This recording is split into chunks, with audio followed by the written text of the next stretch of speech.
Sanatsal ve tarihi özellikleriyle İstanbul'un sembol anıtlarından biri olan ve Fatih'in Edirnekapı semtinde yer alan Kariye, 6. yüzyıla kadar uzanan bir tarihi geçmişe sahip.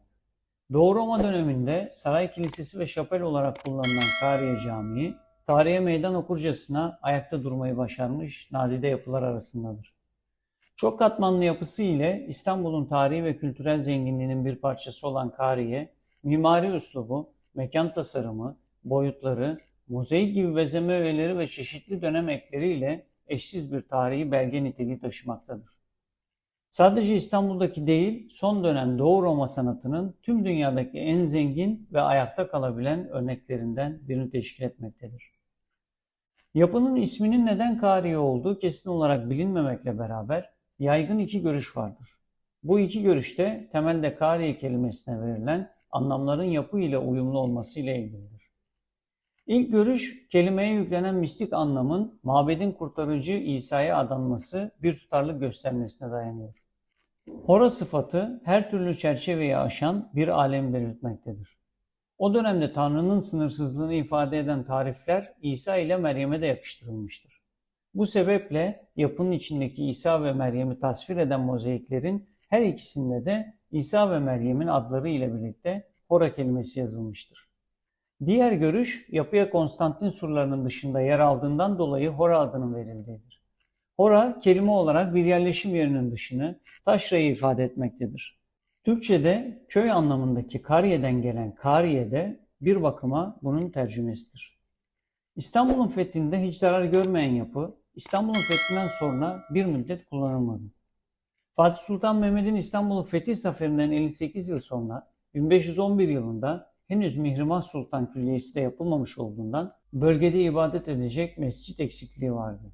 Sultan II. Beyazıt'ın sadrazamlarından Atik Ali Paşa tarafından metruk halde bulunan ve onarılarak temizlenen Kariye 1511 yılında camiye çevrilmiştir.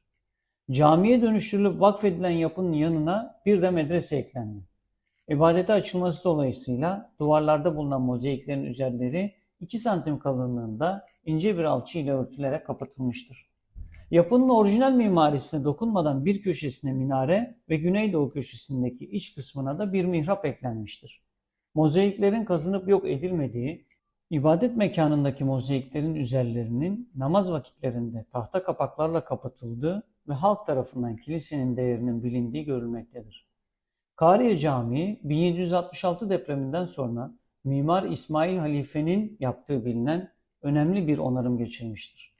1894 depreminde bir kez daha zarar gören yapının minaresinin petek kısmı ve külahı depremde çökünce yıkılan külah kısa bir süre sonra klasik üslupta tamamlanmıştır. Yine bu dönemde yapının önüne ahşap bir sundurma yapılmıştır. Yapı 1898 yılında 2. Abdülhamit tarafından tekrar restore ettirilmiştir.